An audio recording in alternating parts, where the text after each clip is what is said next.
Não é sobre religião. É sobre como ser uma pessoa melhor e positiva, não alienada. Este livro é algo único na literatura mundial. Contudo, nem todos estão preparados para discorrer neste tipo de leitura, uma vez que há muitas pessoas com crenças desde o título até diversas passagens da entrevista com o diabo, o cara lá de baixo, Satã, como você queira denominar. Saiba que este mal está dentro de todos nós. É como aquela história de que nossa mente é uma constante luta entre dois lobos.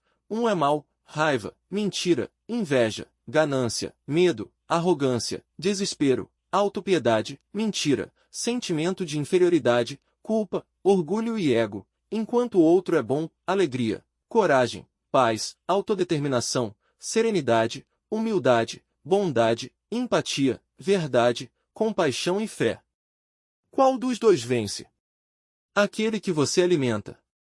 Com certeza muitos que estão lendo esse review já tiveram contato com essa história. Ela é inclusive citada no epílogo ao final do livro. Independente da religião, culto ou filosofia que possamos fazer parte, o diabo mexe com a nossa imaginação e nos faz parar e refletir sobre a sua real natureza. Será que não somos nós mesmos que o criamos diariamente, alimentando o negativo? Qual a maior armadilha que o mesmo pode criar para o ser humano?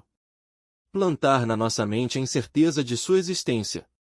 Logo, cuidado com o que deseja e alimenta diariamente em sua mente. Esta obra trata basicamente da lei do ritmo hipnótico, ou lei da inércia da vida, em que basicamente os nossos pensamentos dominantes acabam por se tornarem equivalentes físicos no nosso dia a dia.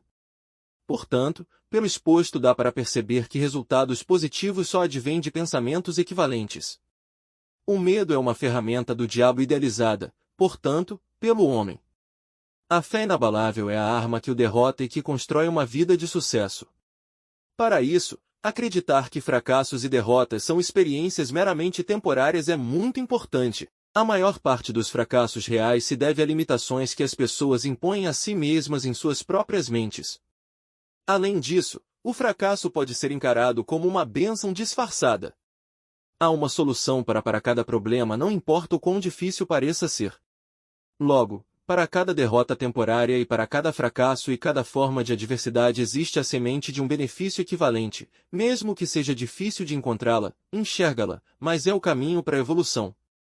Após cerca de 50 folhas, 48, é que efetivamente começa a entrevista com o diabo. Descreverei a seguir os principais tópicos que são justificados pelo autor como o que torna a humanidade limitada e o que fazer para livrar-se disso, pois durante esta parte são descritas as características negativas que levam aos fracassos e outros problemas e a forma de lidar para não cair nas armadilhas do diabo. Os 6 medos efetivos que norteiam o controle negativo da mente humana são: 1. Pobreza. 2. Crítica. 3. Perda da saúde. 4. Perda do amor. 5. Velhice. 6. Morte. Os mais efetivos para controlar uma pessoa são pobreza e morte. Isso lembra muito o período atual do planeta, em especial do Brasil. Escrevo na semana em que estamos de quarentena e a divisão de opiniões advindas dos nossos governantes e das instâncias superiores da saúde no país e mundo. De um lado o medo de sair da quarentena e ter a morte pelo coronavírus e do outro a pobreza se ficarmos sem trabalhar por uma quarentena estendida. Isto está claramente descrito no texto em que essa é uma forma de manipular as pessoas, deixando-as numa encruzilhada e ocupando fortemente suas mentes, não deixando espaço para pensar criticamente e tornando-as alienadas. Este é um dos propósitos do diabo, alienar pessoas. Indivíduos que pensam por si próprios nunca se alienam. Os alienados são aqueles que se deixam influenciar e serem controlados por circunstâncias externas à sua mente. É aquela pessoa que emite várias opiniões que não são suas e que são preguiçosas para utilizar em seus cérebros para não aceitar qualquer coisa. Boa parte do livro é descrito no sentido de como pessoas se alienam e destroem suas vidas e como os opostos conseguem ter sucesso através de tomada de atitudes positivas. A descrição detalhada do que é um alienado por Napoleão Hill, diabo falando: falta de autoconfiança, nunca conquistará nada através do pensamento e esforço, gasta tudo o que ganha e gasta mais se ainda consegue crédito. Quando ficar doente clamará aos céus ao sentir a menor dor física, tem pouca ou nenhuma imaginação, não tem entusiasmo nem iniciativa para começar qualquer coisa por conta própria, temperamento explosivo, falta de controle emocional, Personalidade sem magnetismo, logo sem atrair pessoas em sua volta, opiniões sobre muitas coisas, mas sem conhecimento sobre nada, normalmente diz que sabe tudo, mas não é bom em nada. Se negará a cooperar com aqueles que estão em sua volta, cometerá os mesmos erros várias vezes sem tirar proveito do fracasso para aprender, mente limitada e intolerante, aceita a pobreza como uma circunstância inevitável, acreditem que são predestinadas ao sucesso ou ao fracasso, este último em geral, espera tudo dos outros sem dar nada em troca,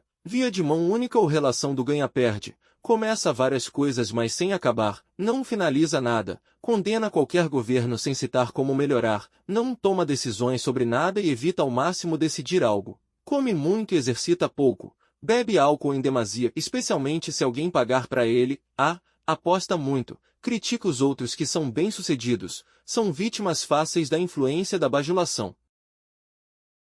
Você pode até não concordar com uma ou outra informação anteriormente descrita, porém, na maioria é aplicável a uma personalidade fraca de uma pessoa alienada.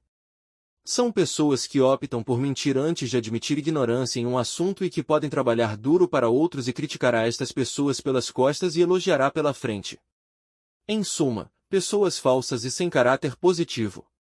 Expressar opiniões que não foram solicitadas pode fazer com que você compartilhe demais e seja prejudicado ao ter sua ideia executada antes de você mesmo conseguir pôr em prática. Quem tem o hábito de expressão quando não solicitado, em geral é egocêntrico e vaidoso, querendo a atenção das pessoas para impressioná-las. Por outro lado, o não alienado tem um objetivo maior na vida e outros objetivos menores, sabendo exatamente o que quer e é determinado para conseguir não importando o tempo que possa levar ou o preço que tenha que pagar.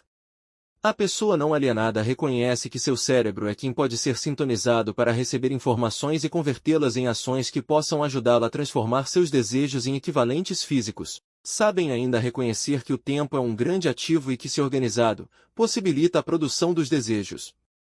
São indivíduos que reconhecem que a vida é um mestre que ou você controla ou, do contrário, a vida te controla.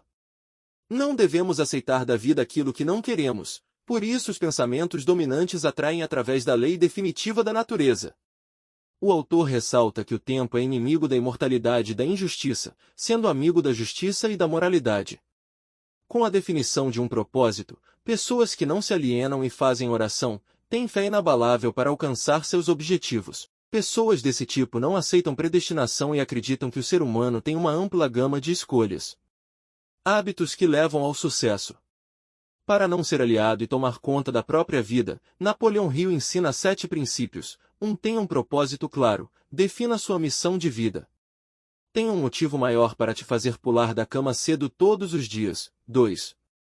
Domine sobre si, tenha disciplina, controle seus instintos e impulsos. Planeje sua vida. Não seja levado. 3. Aprender com dificuldades. Falhar é uma grande oportunidade de aprender. Não deixe que os pequenos fracassos te façam desistir. 4. Controle sob influência do ambiente. Escolha bem com quem andas. Você é a média das pessoas com quem mais convive. 5.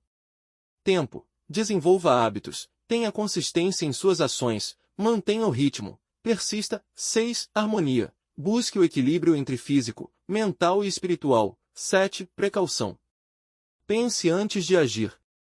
Algo interessante sobre matrimônio e relações é que quando os dois cérebros estão combinados através do hábito de mastermind, o poder de ambos fica ampliado. Para alcançarmos um propósito definido é preciso ter autodisciplina. A pessoa que não domina a si mesma não é líder de ninguém. O que dificulta seu controle são 3 desejos: por comida, expressão e por sexo. São naturais, mas também são perigosos sem um controle devido. Interessante que ele deixa claro que já li em outros locais, todos os grandes líderes são altamente sexuados, mas eles conseguem controlar seus desejos por sexo, transformando em uma força propulsora que motiva suas ocupações. E o tal do ritmo hipnótico que é bastante citado no livro, portanto, não tem nenhuma ligação à religião. Neste livro, Hill fala sobre o diabo na forma do mau uso da nossa mente, tanto para coisas negativas, mas principalmente sobre o não aproveitamento de todo o nosso potencial.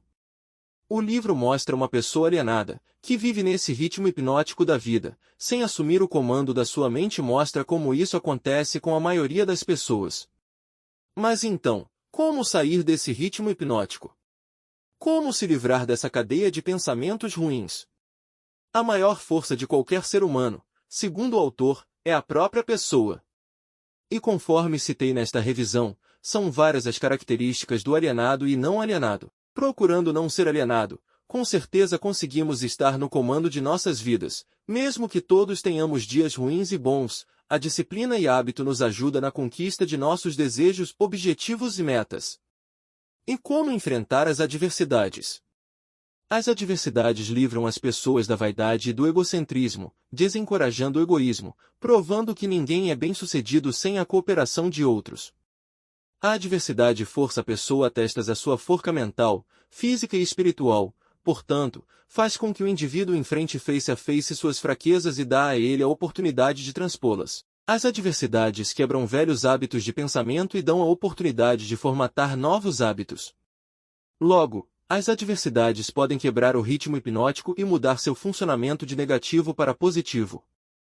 Portanto, fracassos são bênçãos quando permite que a gente dependa menos de nossas forças materiais e dependamos mais das espirituais, evoluindo a nossa mente. A perda de coisas materiais inclusive pode ensinar muitas lições necessárias. Vide que pessoas de sucesso sempre relatam em suas biografias que quebraram uma ou mais vezes, e a maior de todas ela é: não possuímos controle sobre nada e não tenho certeza do uso permanente de qualquer coisa, exceto o poder de meu pensamento. Desse modo, todos podemos ter um novo começo livre do ritmo hipnótico. Por outro lado, pessoas alienadas, indivíduos com força de vontade fraca terão o efeito oposto das adversidades. Serão mais enfraquecidos porque não sabem usar as derrotas como combustível de aprendizado para continuar a jornada rumo à vitória de suas metas. Tudo isso porque suas mentes não têm pensamentos positivos e só olham o lado ruim de tudo. E por fim, não devemos esquecer o que os mais velhos nos ensinavam desde pequenos: cuidado com as amizades. Em outras palavras, cuidado com o ambiente ao seu redor. O contato constante com uma pessoa cujos hábitos de pensamento são negativos influencia a pessoa a formar também pensamentos ruins. Em ordem de poder de influência ocorre: parceiro, de casamento, colegas de trabalho, amigos íntimos e conhecidos. Ainda vale frisar que ganância, inveja, avareza, ciúme e rancor são sentimentos negativos expressados por frustrações de desejos positivos. Logo, são inspirados por alguma forma de derrota, fracasso ou negligência por parte de pessoas que tentaram se adaptar positivamente às leis da natureza que descrevemos até aqui. Ao final do livro, o autor relata que líderes de negócios bem-sucedidos escolhem bem seus pares associados, excluindo pessoas sem uma definição de propósito, e tem bastante cautela na hora de escolher as pessoas de seu convívio.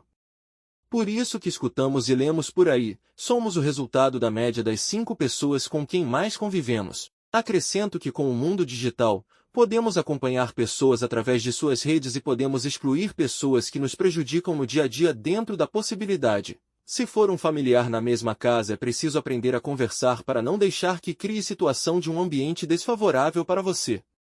Finalizo recomendado a obra. Ela é prolixa em alguns momentos, repetindo conceitos, mas não chega a destruir a mensagem que é passada.